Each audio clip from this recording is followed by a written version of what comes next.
자, 매주 목요일 톡 쏘는 정치 평론 시사 맛집 이슈 삼합 시간입니다. 김필성 변호사, 신주진 변호사 두 분 나오셨습니다. 안녕하십니까? 네, 안녕하세요. 안녕하십니까? 네.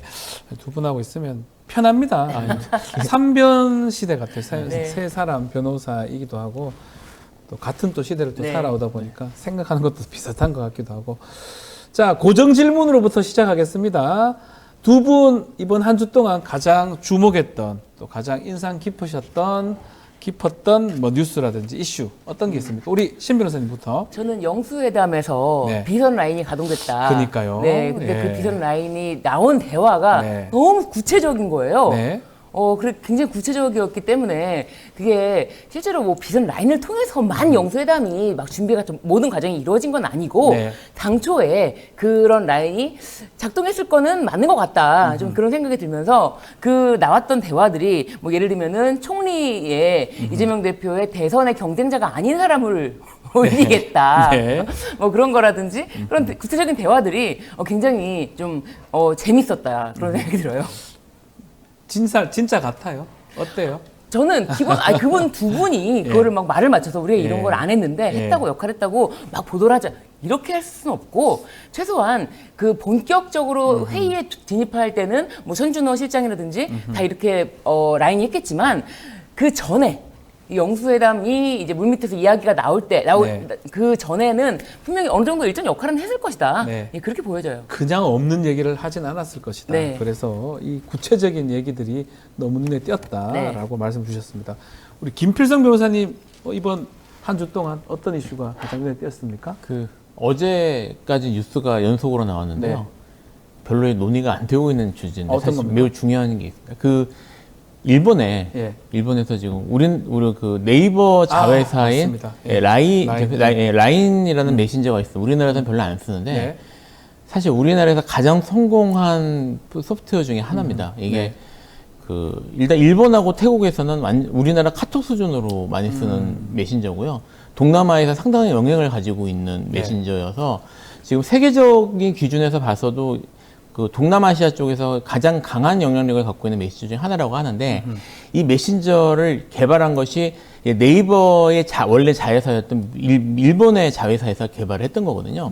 근데 그 회사가 지금 일본의 소프트뱅크하고 이제 공동 출자해서 만든 회사에서 좀 관리하는 그러니까 라인 재팬이라고 하는 곳에서 하고 있는데 그 지난 그러니까 3월 5일 날, 그 다음에 4월 16일 날 두 차례에 걸쳐서 일본 정부가 네이버와 자본 관계를 재검토하라는 행정명령을 내렸어요. 일본에서. 근데 정부가. 그 나왔을 때 이건 그러면 일본에서 이걸 뺏어가려고 하는 거 아니냐. 실제로 자회사긴 하지만 이걸 사실은 우리나라 네이버에서 개발한 거고요. 담당 총괄 책임자도 우리나라 사람이었거든요. 근데 이제 그런 얘기가 나와서 이거 국가적으로 대응을 해야 된다. 이거 플랫폼을 뺏어가는 거다. 이게 단순히 일본만이 아니라 태국도 사용을 하고 동남아에서 지금 널리 사용하고 있는 메신저라서 우리한테는 되게 중요한 사실은 뭐 카톡 같은 걸 외국의 카톡 위치 찾아오서 되게 중요한 근데 별로 대응 같은 것도 안 하고 일본 정부도 뭐 우리가 이걸 내놓으라는 건 아니다는 식으로 얘기를 해서 뭐 그렇게 미적지근하게 대응한 것처럼 안 보이는 모습을 보였는데 이번 주에 실제로 네이버하고, 그러니까 그 모회사인 소프트뱅크하고 네이버 사이에서 지분에 대한 지금 협상이 이루어지고 있고, 지금 소프트뱅크는 우리가 무조건 대주주 돼야 되고, 그 다음에 기술 종속이나 이런 것들 네이버에서 끊어내겠다라는 거 아예 전제를 하고 지금 협상을 하고 있다는 거예요. 근데 지금 네이버 쪽에서 말씀드렸던 것처럼 우리나라 책임자가 이미 물러난 상태고, 여기에 대해서 밀리고 있는 상황인데, 이게 조금 제가 말이 좀 길어집니다. 설명을 좀 드리면 우리나라하고 일본은 우리나라하고 좀 달리 행정 권력이 매우 강한 나라입니다. 그래서 우리나라도 행정소송이라고 하는데 우리나라 행정소송인 경우에는 소송에서는 행정부를 상대로 사인, 그러니까 이제 국민이 이기는 경우가 꽤 있거든요. 일본에서는 거의 없습니다. 거의 없다. 일본에서는 그 일반 변호사들하고 이제 저도 좀 일 때문에 만나서 얘기를 해보고 하면 행정소송이라는 걸 하는 것 자체가 엄청난 모험이고 그리고 이거를 맡았을 경우에 오히려 이제 우리가 행정부 쪽이 찍혀가지고 변호사가 뭐 이런 걸 걱정할 정도로 행정소송이 거의 안 돼요. 그러니까 네. 행정부에서 뭘 하겠다고 나오면 이거를 간단하게 볼 문제가 아니거든요. 네. 그리고 이걸 지금 이런 플랫폼을 소프트웨어를 뺏어간다 그러면 국가 차원에서, 왜냐면 일본도 정부가 개입하는 거니까 국가 차원에서 대응을 해야 되는데 네. 지금 별다른 대응 없이 했다가 이미 협상이 그렇게 이루어지고 있고 한국이 지금 그 이사회에서 한국인 다 물러났거든요. 지금 네. 전부 일본인이 차지하고 있어서 이미 경영권은 내준 상태가 되거든요. 예. 그러니까 여기에 대해서 지금 어떻게 대응을 할 건지 이렇게 밀린 상태에서 여기에 대해서 여전히 우리나라 정부도 그렇고 뭐 정치권도 그렇고 별다른 반응을 보이지 않고 무엇보다 중요한 뉴스가 안 되는 느낌이에요. 네. 그래서 좀 답답하기도 해서 요걸 제가 네. 예, 그런데 오히려 신 변호사님. 한국에서 아무 일도 안 한 게 아니라 굉장히 특이한 이례적으로 외교부가 나서서 예. 일본의 총무성이 요청을 해요. 한국에서의 여론이 너무 안 좋으니 좀 한국 언론과 인터뷰를 통해서 그렇게 좀 좋은 얘기를 좀 해라. 예, 이렇게 예, 했는데 그 일본 도쿄 특파원단이 예. 이런 거를 전화 통화로 해서 인터뷰를 하는 게 어떠냐?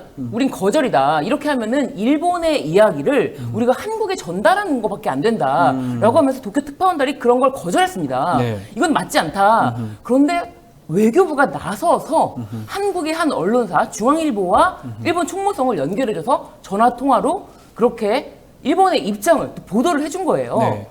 그러니까 오히려 우리나라 어떻게 보면 보수지 중에 보수지라고 할 수 있는 조선일보에서도 이것은 국익과 반대되는 것인데 윤 정부는 국익과도 상관없냐고 이렇게 비판의 목소리를 낼 정도입니다. 이게 사실 좀 정부가 대응하지 않으면 지금 방법이 사실 없다고 봐야 되겠네요. 그렇죠. 일본 정부가 지금 개입을 한 상태고 두 번이나 행정지가 나온 상태여서 근데 지금 말씀하셨던 것처럼 지금 그 정도 대응이라고 할 수 있는지 모르겠지만 지금 뭐 구체적으로 일본 정부에 대해서 뭐 한다든지 아니면 라인, 그러니까 네이버를 지원하다든지 이런 모습은 전혀 보이지 않고 있습니다. 제가 말씀드리는 것은 대응이 아니라 오히려 일본의 그 일본이 경영 지배를 할 수 있도록 그걸 도와주는 네, 도와주는 일본의 여론을 오히려 관리해주고 네. 일본이 잘 그렇게 할 수 있도록 도와주는 거지 전혀 대응이 아니라 오히려 일본이 뭐 네이버를 갖겠다면 라인을 갖겠다면 와 그러면서 그냥 오히려 일본이 우호적으로 우리나라 사람들이 인식할 수 있게끔 도와주는 역할을 외교부가 했다니 이거는 진짜 큰일이다. 정말 큰일이다. 답답한 상황. 아무것도 안 하는 것도 아니고 예. 오히려 어서 라인을 가지십시오. 이런 식으로 라인이 정말 뭐 대만에서는 아예 전 국민의 인구수보다 그 라인 이용자가 더 높다고 하고요. 태국에서도 마찬가지고요. 네. 이게 단순히 일본 내에서의 행정 지도로 라인이라는 그런 엄청난 플랫폼 회사를 그냥 자신들이 경영권을 이게 가질 수가 없는 건데 그런 지금 시도를 하고 있고 실제로 좀 이루어지고 있어요. 자, 일본 관련된 부분은 참 이번 정부 들어오면 참 약해지는 모습이 이게 과연 맞는지 국익하고 또 맞아 떨어지는지 좀 생각을 좀 해봐야 될 부분 같습니다. 그러다 보니까 우리 김 변호사님 또 신 변호사님께서 또 라인 지금 사태, 라인 얘기까지 지금 전해주셨는데 좀 더 지켜보기로 하고 저희도 필요하다면 계속적으로 전달하고 얘기를 좀 해드리겠습니다. 자, 본격적으로 좀 법률 이슈 삼합 얘기 좀 나눠보겠습니다. 자, 법무부가 어제 윤석열 대통령의 장모 최은순 씨 가석방 적격 판정 내렸습니다.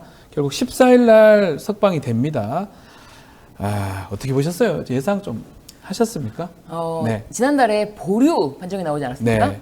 근데 보류였는데 이번에는 만장일치로 가석방 이제 적격 판정을 받았는데 사실 지금 어쨌든 윤석열 대통령의 지지율이 계속 낮고 그리고 총선 참패에 대해서 뭐 쇄신의 모습으로 영수회담이라든지 또 오늘 기자회견을 한다고 하는데 이런 것을 통해서 뭐 쇄신의 모습을 보여주려고 하지만 이것을 국민들이 더 이상 속지 않는데 또 이 와중에 장모의 가석방이라 이 장모는 과연 제대로 된 그 재판을 받았던 것인가. 사실 그 300억이 넘는 금액에 대해서 그 사문서 위조죄로만 그 처벌을 받았지, 뭐 사기죄라든지 그런 거를 아예 기소조차 되지 않았거든요. 그래서 모든 사람들이 기억하지 못하더라도 이렇게 기억하고 있는 언론도 있고 기억하고 있는 사람들이 있는데 이런 식으로 손쉽게 그냥 빠져나갈 수 있게 만든다면은 지금 뭐 민정수석도 마찬가지지만 앞으로도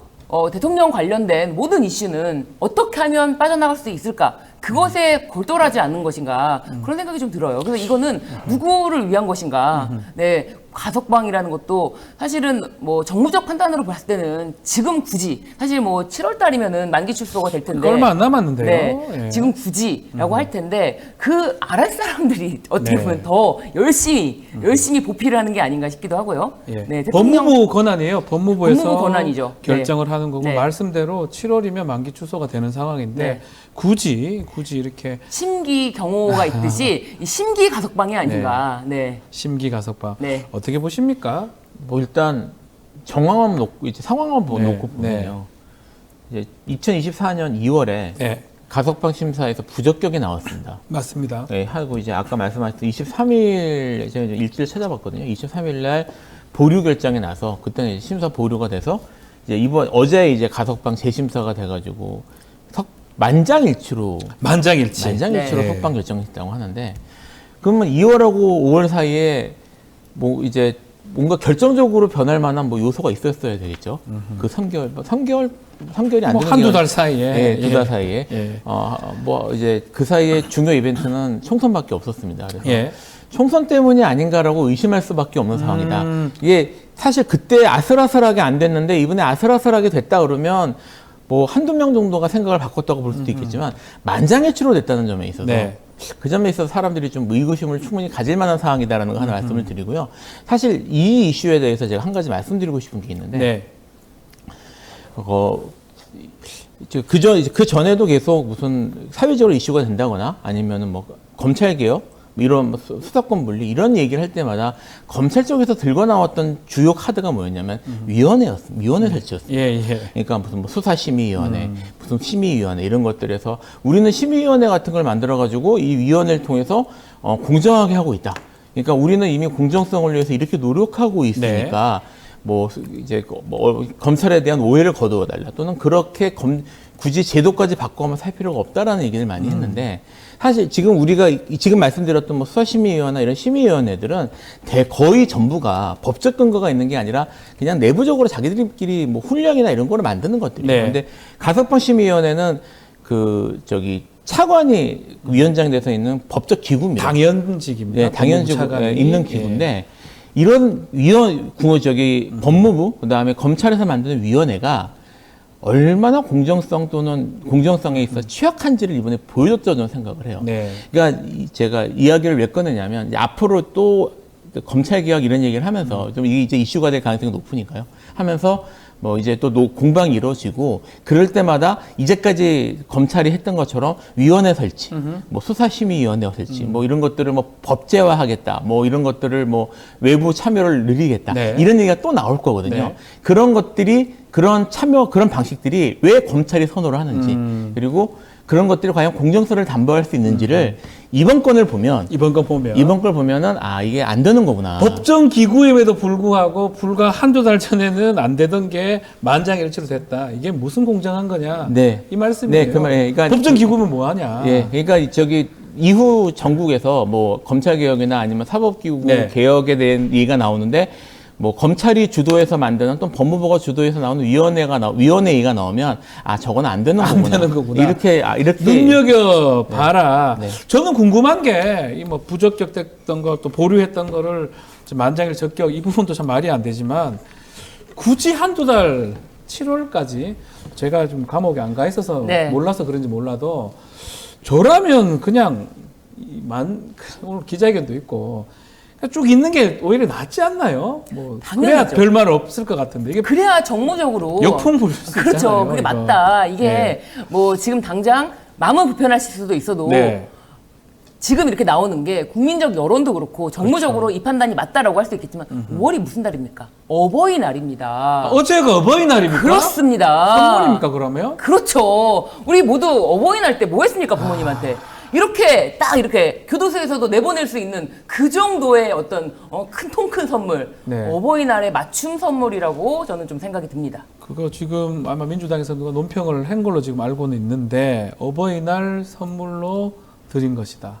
이게 저도 이제 사실 견학만 가봤습니다. 연수원 때 견학만 가보긴 구치소 견학 가고 접견 가시잖아요. 접견은 가는 거죠. 실내. 근데 실내까지 실내. 들어가는 건 그 네. 기억이 예. 없으니까. 뭐 저도 이제 일 때문에 만나보면은 정말 하루도 있기 싫다고. 뭐 당연하죠. 예, 그래서 당연한 겁니다. 예. 그 최현순 씨는 거기 정말 있기 싫을 거예요. 근데 이제 지금 말씀하신 것처럼 그분을 있기 싫다고 하더라도 네. 전체적인 정황으로 볼 때 조금만 더 참으셔라. 한 달 반 정도만, 2달 정도만. 조금 더 참으셔라라고 할 수 있는데 네. 그거를 하루라도 있는 걸 그 아픔을 공감을 하고 뭐 그렇게 하신 게 아닌가. 그래서 뭐 이런 결정을 생각이 한 이런 생각이 사실 안 들 수는 없는 거죠. 참 놀랍습니다. 결국 그런 것들이 위원회라는 법정 기구를 통해서 만장일치로 통과가 됐다. 과연 어떻게 봐야 될지. 자, 오늘 기자회견 있는데 이런 질문 아마 나올 것 같기도 한데요. 자, 오늘 취임 2주년 윤석열 대통령 기자회견 있습니다. 어떻게 진행될까요? 모든 현안 얘기 나오고 의혹 해소될 수 있는 그런 자리 될까요? 질문이 있어도 네. 답변이 기대할 수 없다. 왜냐면은 뭐 예를 들면은 가석방 된 거, 예. 장모 가석방 된 거, 요 질문이 질문하면. 만약에 나온다. 네. 그러면은 그거는 뭐 가석방 심사위원회에서 알아서 결정하신 거기 때문에 저는 뭐 거기에 뭐 그다지 관여한 적이 없다. 라든지 뭐 예를 들면은 뭐 최상병 사건 네. 그거는 뭐 공수처에서 법과 원칙에 따라서 수사를 하고 있으니 네. 그 후에 또 판단을 하시죠. 네. 제가 볼 땐 다 그런 식으로 그냥 다 지금 두고 보자, 판단을 미뤄두자, 뭐 이런 어떤 그런 대답만 나올 것이다. 질문을 열어둔다는 게 사실 이걸 가지고 어떻게 이슈가 된다는 것 자체가 좀 우습다. 네. 그리고 지금 기자회견 자체가 이렇게까지 이슈가 된다는 게 굉장히 우습다라는 생각이 드는데 네. 어떤 질문을 하느냐가 문제가 아니라 그 뭐 알아서 두시죠라고 하더라도 네. 그 질문 다음에 연속적으로 또 질문이 들어가야 되거든요. 그렇다면 그러니까 그 질문 하나만 가지고는 절대 말을 이끌어낼 수가 없어요. 네. 그냥 빠져나가면 끝이에요. 그리고 아예 답변 시간을 제처럼 이렇게 짧게 하는 게 아니라 길게 한다면은 네. 그리고 다음 질문하시죠라고 하면 다음 사람에게 순번이 넘어가면은 아예 준비된 다른 질문을 하게 되면은 이건 하나만한 기자회견이 된다. 그래서 그 답변에 따라서 그 연속 질문이 들어가서 조금이라도 대통령이 불편해하는 거 상관없이 조금이라도 구체적으로 좀 답변을 끌어낼 수 있는 그런 질문이 중요하다. 송곳 질문 같은 게 좀 있어야 된다. 그렇습니다. 기자들의. 네. 있을까요? 김 변호사님? 저는 어려울 것 같아요. 어려울 것이다. 어려울 것이다. 네, 솔직히 뭐 일단은 뭐 우리나라 기자들이 네. 일반적인 경우에도 송곳 질문이나 좀 뭐런 예리한 질문을 잘 하느냐에 대한 의구심이 좀 있는 네. 상황인데 뭐 어제 며칠 전에도 이제 통계한 보도가 나온 걸로 알고 있습니다만 네. 지금 그 언론들에 대해서 어마어마한 그런 조치들이 취해지고 있거든요. 그러니까 이제 질문이 잘못되면 어떤 일이 벌어질지 모르기 때문에 예컨대 압수수색 말씀하시는 겁니까? 뭐 일단 거기에 대해서 무슨 보도 프로그램 이런 거에서 경고만 네. 나온다고 하더라도 지금 방송 하시니까 나오면 엄청나게 부담되지 않습니까? 네, 방송 그래서 제가 저도 하차가 됐죠. 알고 있습니다. 네. 그러니까 그 때문에 프로그램이 날아가고 네. 그다음에 잘 나가던 괜찮던 프로그램도 막 영향을 받고 이런 상황이 벌어지기 때문에 지금 송곳 질문을 설사 머리 열심히 노력을 해가지고 만들어 왔다고 하더라도 과연 그거를 던질 수 있는 기자가 얼마나 될까? 아하. 이런 생각을 하지 않을 수 없는 거죠. 없을 것이다. 그렇지만 대통령이 좀 받기 싫어하는 질문, 어떤 질문을 가장 싫어할까요? 아니면 어려워할까요? 저는 예. 그 디올백 관련해서 디올백이라는 말조차도 못 꺼내는 조그만 파우치 이렇게 외국 회사 조그만 예. 파우치라고 예. 했는데 디올백이라든가 명품백이라고 네. 콕 찍어서 아하. 그것을 김건희 여사가 수수한 걸 언제 알았냐? 이 정도 구체적인 질문. 그 질문 들어가면 네. 답을 어떻게 해야 언제 되죠? 알았냐? 예. 그런 정도의 어떤 그 단어, 아하. 그 단어 자체에 아주 굉장히 예민하기 때문에 그런 단어 자체가 들어가면 불경스럽다. 네. 라고 생각하고, 네. 아니, 그리고 이제 스토킹으로 어쨌든 최재형 목사를 오히려 역으로 고소가 됐는데, 입건된 상황이죠. 그것에 예. 대해서 어떻게 생각하시냐. 그런 질문. 그리고 아니, 선물을 주기로 약속을 하고 만나서 주고, 그리고 잘 받았다라고 하고 했는데 그게 어떻게 스토킹이냐 법리적으로 스토킹이냐 네. 좀 그런 질문 그런 쪽 관련 디올백 명품백 관련해서 질문이 들어가면 그냥 단지 뭐 법과 원칙에 따라 수사하겠다 이런 게 아니라 좀 더 구체적인 어떤 답변을 끌어낼 수 있는 그런 질문이 들어가면은 어떨까 그럼 굉장히 불편하지 않을까. 신 변호사님 기자회견장에 좀 보냈으면 좋겠다는 생각도 들 그렇죠. 정도로 겁이 없으니까. 예리한 송곳 질문을 하실 수 있을 것 같은데 최혜병 특검 관련된 질문도 부담스러워할 것 같아요. 하겠죠. 저는 이제 특검 관련된 질문들이 가장 부담스럽지 부담스러울 않을까 것 같아요. 싶어요. 다 특히 부담스러울 특검 것 같아요. 중에서 저도 이제 1순위로 꼽는 거는 이제 현재 지금 아직 법안까지 가진 않았지만 그 김건희 여사에 대한 특검은 아마 가능성이 높은 현재 지금 상황에서 그렇죠. 상황이 될 거니까 그러니까 거기에 그 부분에 대한 질문 이런 것들이 가장 부담스러울 것 같고요. 사실은 예를 들어 뭐 최상병 건에 대해서 어떻게 생각하냐 또는 뭐 거기에 대한 의견이나 아니면 김건희 여사 건의 의견 이 정도를 묻는 거라면 뭐 아까 공수처 아니면 무슨 담당 수사팀이 공정하게 할 것이니까 할 것이다. 거기에 대해서 막 판단 그런 것들을 지켜보겠다 정도로 얘기하고 넘어갈 수 있는데 특검은 그게 아니에요. 그렇죠. 왜냐면 본인이 법안이 오면은 거부권 행사를 할지 말지 여부 일단 본인이 결정해야 되는 거거든요. 그러니까 그 부분에 대해서 어떻게 하실 거냐, 거기에 대해서 어떻게 생각하냐, 그리고 오면은 거부권 행사하실 것이냐라고 물어보면 거기에 대해선 뭐 법관 책에 따라서 누가 결정할 게 아니고 본인이 결정하셔야 되기 때문에 여기 답변을 하셔야 됩니다. 그래서 이 부분에 대한 질문이 가장 답변하는 게 어려워하지 않을까. 어려울까 다 생각이 드는데 이 최혜병 특검 또 지금 그 외압 논란에서 저라면 그날 통화하셨냐고 이렇게 물어볼 것 같아요. 그냥 송곳 질문에 그냥 직접적으로. 그러면 만약에 그 대국민 앞에서 얘기한 거니까 만약에 다른 얘기가 나오면 이제 큰일 나는 거잖아요. 그쵸. 나중에 다른 증거가 있다든지. 경로하셨냐 또. 뭐 화가 났었나 어땠냐 질문을 그렇게 아주 대놓고 저라면 할 것 같긴 한데 그럼 답해야 될 거 아니에요. 맞습니다. 그리고 저도 대선 때 제 아내가 손해만 봤다라고 했던 그런 말씀이 있었는데 사실상 검찰 의견서에 보면은 22억 9천만 원인가요? 23억 가량의 이익을 봤다는 것에 대해서 어떻게 생각하시냐. 이거는 결과가 나온 건데 이것에 대해서 어떻게 생각하시냐. 그러면 모른다 그럴까요? 궁금해요. 그 부분에 대해서는 저는 이제까지 윤석열 대통령의 화법에 비춰볼 때 좀 관련 없는 다른 얘기를 하면서 넘어갈 가능성이 있을 것 같아요. 또 딴 얘기를 엉뚱한 답을 하면서 넘어갈 것이다. 그러니까 그분 사실 그동안 이제 화법이나 아니면 저기 주제에 대해서 얘기하는 걸 보면 사실 지금 물어보는 거 지금 현재 이슈가 되는 게 아니라 아마 이제 그 얘기하면서 그 전에 경험에 비춰볼 때 갑자기 자유민주주의 뭐 이런 것들을 하면서 넘어갈 수 있을 것 같아요. 민주주의, 자유민주주의 얘기하면서. 그래서 저는 사실 이 얘기했을 때 처음에 생각했던 게 과연 이분이 열린 질문을 받으실 수 있을까 생각을 했는데 그러네요. 그동안 그럴 수 있다는 생각이 들어요. 그러니까 처음에는 열린 질문을 받는 것을 부담스러워한다거나 어려울 것 같다는 생각도 했었는데 그동안 이분이 보인 모습을 보면 기본적으로 자신감이 있으세요. 그러니까 스스로의 자신감이 있습니다. 본인에 대한 말 잘한다 생각해요. 자신감이 있으시고 근데 그분이 그렇게 생각하는 이유를 잘 보면 본인이 느끼시는지 일부러 그러시는지 아니면 스타일이 그러시는지 모르겠지만 뭐 크게 별 관련 없는 자유민주주의 뭐 이런 얘기들을 주로 하시는 맥락에 맞지 않은 얘기를 제가 봤을 때 그건 자신감보다는 뻔뻔함에 가깝다. 자신감이라는 거는 내가 그 말에 대한 대답을 하면서 내가 그 말에 충분한 대답을 할 수 있는 능력이 있기 때문에 자신감인데 뻔뻔함은 다른 말을 하면서도 그냥 얼굴은 전혀 변하지 않는 그런 게 아닐까 싶은 생각이 좀 듭니다. 아니 뭐 일부러 저는 그렇게 이렇게까지 생각하지는 않습니다. 알겠습니다. 자, 열려있는 질문들 자유롭게 아마 기자들이 질문을 할 수 있을지 또 대통령 어떻게 답변할지 열심입니다. 잠시 후에 하니까요. 좀 지켜보기로 하고요. 이 부분도 한번 다뤄봐야 될 것 같아요. 민정수석실이 공식적으로 부활이 됐습니다.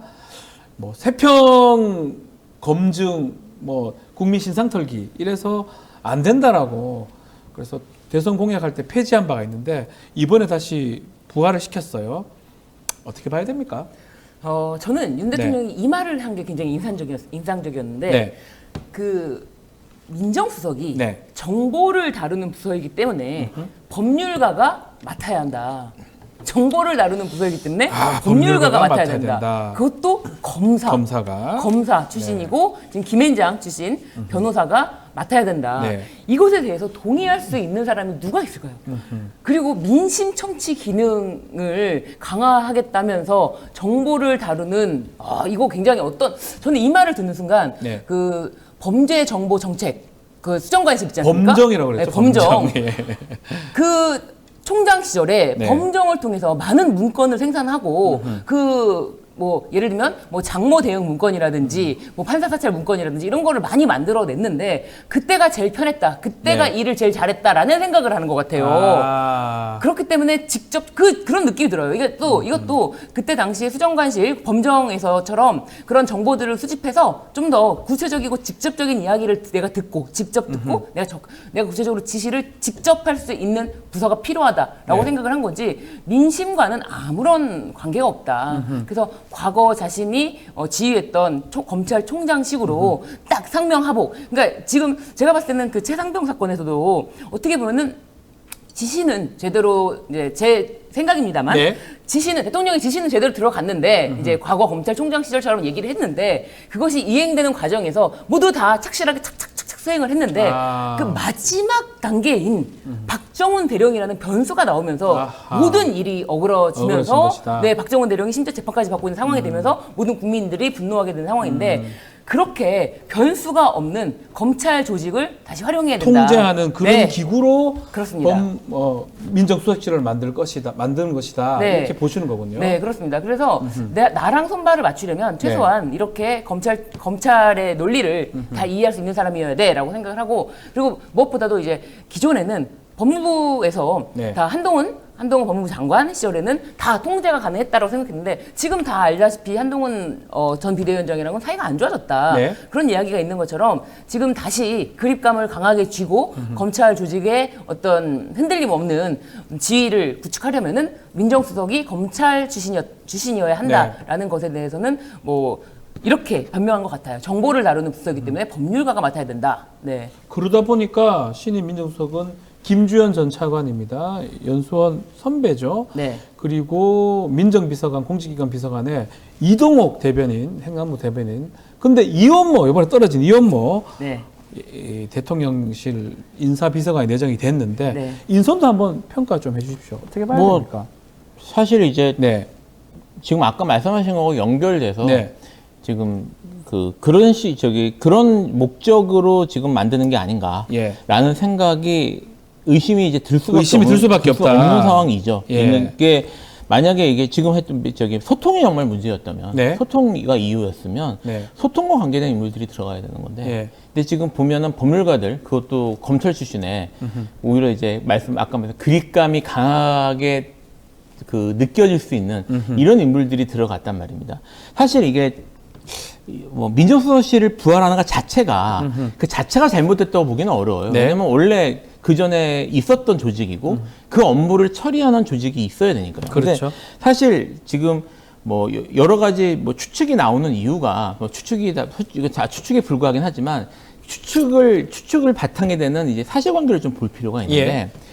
민정수석을 없앨 때 민정수석이 주로 하는 것들이 공직기강 뭐 이런 것들을 보고요. 그 다음에 인사검증 네. 이런 것들도 사실은 중요한 업무였단 말입니다. 그렇죠. 두 가지가 컸죠. 컸는데 윤 대통령이 이걸 하면서 그 업무를 법무부에 몰아줬단 말이에요. 인사정보관리단 만들었죠. 네, 그럼 만들고 했는데 그 인사정보관리단, 그러니까 법무부에서 인사정보, 인사검증이 제대로 되고 있는지에 대한 얘기는 계속 나왔단 말이에요. 네. 근데 민정수석실 부활을 하면 어떤 의미에서 부활을 하는지, 그리고 그 업무들은 그럼 다시 돌아오는 것인지, 그다음에 뭐 그런 문제들을 사실은 논의가 돼야 되는데 그게 전혀 없이 네. 그냥 부활을 하는 거예요. 부활만 시킨 거예요. 부활만 빨리. 시키는 네. 거예요. 그러면 새로 만들어진 민정수석실이 옛날에 그 민정수석실이 맞냐? 네. 사실은 그 문제부터 따지고 들어가야 되는데 지금 이분 명목은 국민과의 소통을 명문도 했는데 대통령 언급이 정보얘기가 나왔습니다. 이거 네. 사실 매우 심각한 문제인데. 아하.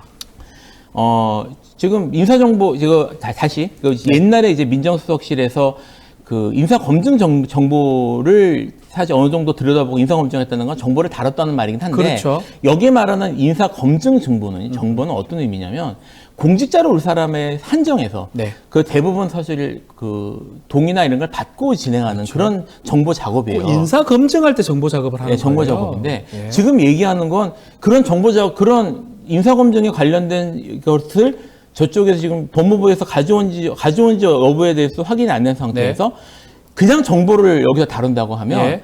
어떻게 오해될 여지가 있냐면 오해일 수도 있습니다. 네. 국내 정보를 다룬다는 말처럼 들릴 수도 있어요. 약간 사찰이나 예, 국내 정보. 그러니까 아까 말씀하셨던 예. 범정하고 연결이 돼서 이제 민정수석실이 실제 뭐 국민과의 소통을 얘기하면서 이게 연결되면 일반적인 국내 사찰, 그러니까 국내 정보를 수집해서 대통령한테 전달하는 곳이라고 오해를 살 수 있는데, 그렇죠. 이게 분명히 얘기해야 될 게 뭐냐면 국내 정보를 수집해가지고 전면적으로 수집해서 하는 거는 이거는 심각한 범죄입니다. 네. 이건 이건 범죄입니다. 범죄죠. 예, 사찰 문제 되잖아요. 예, 문제 됩니다. 그래서 이게 지금 사찰이나 이런 걸 지금 별 생각 없이 이걸 하겠다는 건가? 그래서 그러면 지금 이제 범정도 계속 문제가 됐는데 여기에 대해서 말하는 정보는 어떤 정보인가?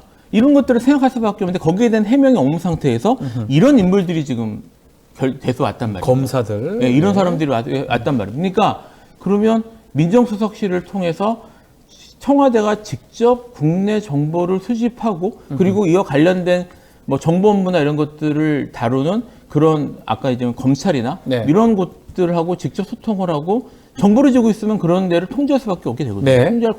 통제할 능력을 갖는 거니까 이런 걸 하려고 하는 건가라는 의구심을 가질 수밖에 없는 거예요. 그러니까 보이죠. 예, 이 부분에 대해서 뭐 앞으로 정말 이제 일단은 제가 대통령께서 이거를 확실하게 교통정리를 해줘야 되고요.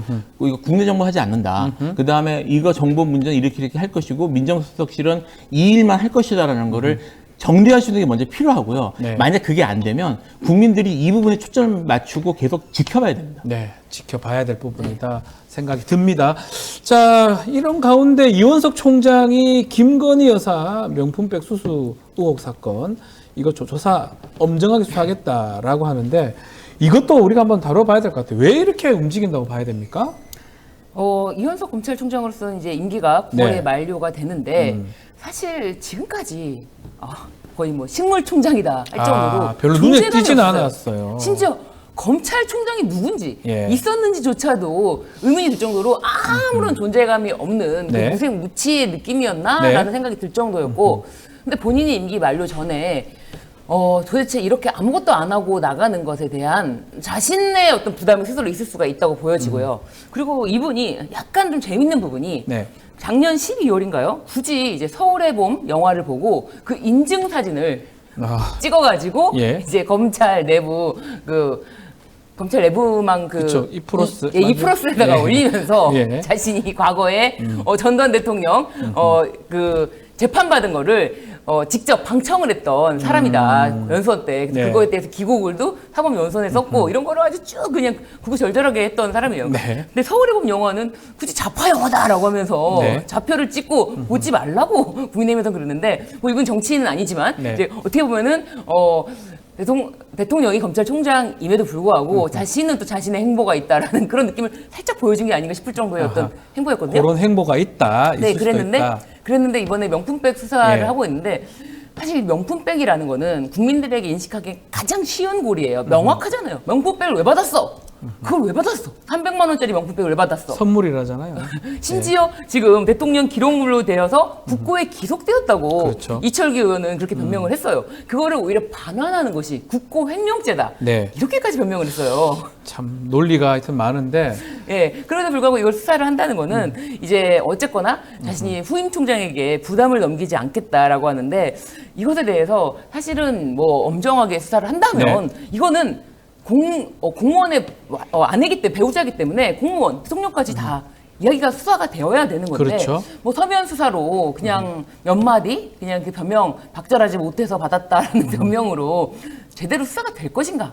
제대로 수사를 하려면 공무원인 대통령에 대한 수사가 필요한 거예요. 수사가 필요하다. 근데 그것은 불가능하다는 걸 알고 좀 이런 고리지만 자기의 존재감을 그래도 그 서울의 봄처럼 좀 드러내는 어떤 그런 행보가 아닌가. 사실 정확하게 수사를 해서 대통령한테까지 압박하고 이런 모습은 기대하지 않고 기대하지 않다. 이런 얘기 나오니까 국민의힘에 이제 이번 당선된 뭐 일부 의원들이 삼김 여사 특검하자. 김건희 여사도 하고 김혜경 김정주 여사 다 특검하자. 이렇게 주장을 하던데 이건 어떻게 봐야 됩니까? 정치적인 맞불 방식으로 이제 정기적으로 이슈를 해석하려고 하는 건데 일단 뭘 하자는 건지 잘 모르겠어요. 뭐 이제 김혜경 씨는 여사는 지금 기소가 어쨌든 된 걸로 알고 있고요. 이게 뭐 2,000원 가지고 2,000원이죠? 2,000원 네. 가지고 특검을 이미 된 거를 하자는 건지 그다음에 김정숙 여사는 뭘 하겠다는 건지 옷 같은 뭐 그런 건가요? 뭐 그런 걸 하자는 건지 지금 뭘 하자는 건지는 잘은 모르겠는데 근데 이제 인터넷 여론이나 이런 걸 보면 이게 이 세 명이죠. 네. 이분 삼김입니다. 삼김이. 예. 그러니까 이제 삼김 김건희 여사 그다음에 김혜경 씨, 김정숙 여사를 동시에 특검을 하면 김정숙 지금 김건희 여사가 좋아하겠는가? 예, 그러니까 이거 바꾸자고 하면 정말 이거를 하겠다고 하면은 민주당이 받을 가능성이 오히려 높지 않겠냐? 그럼 하자 그러면 그러면 이제 김건희 여사 입장에서 긍정적으로 보겠냐? 사실 이런 얘기들도 있어요. 있더라고요. 뭐 그거는 뭐 추측이고 이제 인터넷에서 다 하는 얘기들이니까. 그래서 이거는 정치적 레토릭 이상의 의미는 없을 것 같습니다. 아무런 의미도 없고 사실은 수사 범위 설정하는 것도 쉽지 않잖아요. 왜 뭘 수사하겠다는 건지도 정확히 모르겠고요. 뭐 혐의가 지금 있는 것도 아닌 건데. 그래서 김건희 여사 혐의점은 좀 눈에 띄는 게 확실히 있잖아요. 근데 이거 같이 동렬해 보고 이렇게 한다는 것 자체가 레토릭밖에 안 된다. 정치 레토릭이다. 알겠습니다. 자, 시간이 좀 다 돼 가는데 이재명 대표는 지금 휴가를 일주일간 간다고 합니다. 건강상 이유로. 전화했던 부분. 이재명 대표한테 윤석열 대통령이 요거는 우리가 어떻게 봐야 됩니까? 전화했던 부분. 아무래도 이제 영수회담에 대해서 시원치가 않다. 그리고 본인 이야기가 뭐 80%다, 70%다 이런 이야기가 나오니까 이제 그런 차원에서 자신이 그렇게 불통의 이미지를 벗고 싶어서 영수회담이든 기자회견이든 하는 건데 그런 것으로도 부족하다면 내가 할 수 있는 거 하지 뭐. 자신이 할 수 있는 거 이 정도는 하지 뭐. 그런 수준에서 연락을 한 게 아닌가. 그런데 뭐 탈당 이야기까지 나오지 않았습니까? 그 이재명 대표의 정치적 경쟁자에 대해서는 총리를 인수시키지 않겠다라고 하니까 탈당하라 이런 얘기까지 나왔는데 이런 것도 이제 어떻게 보면은 이제 국민의힘 내부에서는 뭐냐 싶은 그런 이야기가 나올 수 있겠죠. 보수층은 좀 요거 별로 안 좋아하는 것 같습니다. 전화를 왜 하냐. 이제 전화하는 것 자체는 좀 긍정적으로 봐야 됩니까? 어떻게 봐야 됩니까? 저는 조금 생각이 다른데요. 저는 이제까지 그 윤석열 대통령의 스타일을 보면요. 뭐 전국 돌파 또는 뭐 이미지 개선 또는 뭐 여론 이런 걸 위해서 이런 액션을 취하실 분이 아니에요. 그렇죠. 한 적도 없고 이때까지. 이제 초반에 얘기했던 일단 뭐 최은순 여사를 이제 가석방하는 것부터 시작을 해서 사실 뭐 지금 계속 그런 얘기 했잖아요.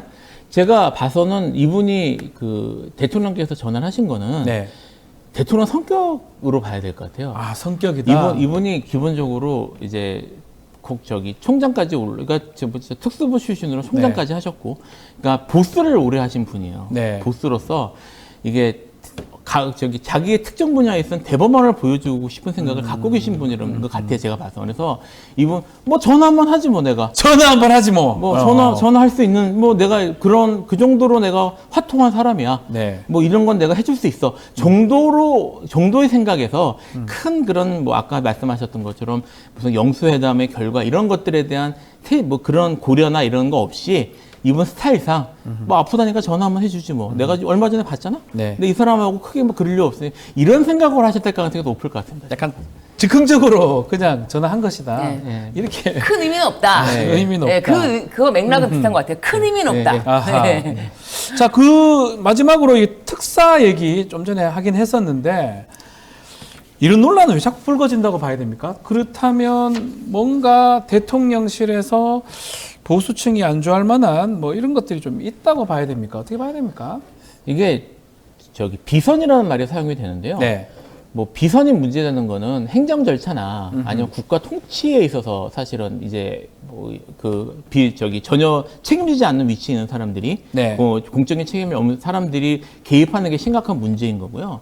두 분 사이를 연결하는 데 있어서 누군가 이렇게 역할을 했다는 것 자체가 뭐 그런 뭐 직권남용이나 아니면 무슨 뭐 그런 행정 통치행위에 있어서의 비선 이런 문제하고 동일하게 볼 건 아닌 것 같아요. 그러니까 두 분을 연결해주는 다리가 역할해주는 사람이 있었다. 하지만 뭐 둘이서 연결한 다음에는 아까 뭐 말씀하셨던 것처럼 무슨 비서실장이나 이런 사람들이 또 진행을 했을 테니까 문제는 비선에 있는 게 아니라 그걸 통해서 어떤 얘기가 오가는가가 사실은 이제 문제인 것 같고 거기에 대해서 특히 이제 보수층 보수 지지하시는 분들이 분노하시는 것 같습니다. 뭐 여기에 대해서 비서실장 또는 뭐 총리 추천 이런 것들에 대한 논의가 이런 것들이 비선을 통해서 그러니까 서로 책임 있는 이런 공식적으로 언급된 것도 아니고 책임 있는 그런 사람들을 통해서가 아니라 연결해 주는 다리를 통해서 그런 것들이 얘기가 오갔다는 것이 특히 이제 그 대통령을 지지하니까 보수 쪽에서는 그 내용 때문에 사실은 분노하는 거예요. 분노하는 것이다. 알겠습니다. 그렇죠. 내 얘기 나온 것 중에는 뭐 골프 회동을 하자, 부부동반 골프를 치자, 부부동반 모임을 하자. 그런 이야기가 굉장히 흥미로웠죠. 골프 회동을 하자. 알겠습니다. 이게 정치인가요? 모르겠습니다. 네. 자, 오늘 말씀 여기까지 듣겠습니다. 이슈삼합 김필성, 신유진 변호사와 함께했습니다. 오늘 말씀 감사합니다. 감사합니다. 네.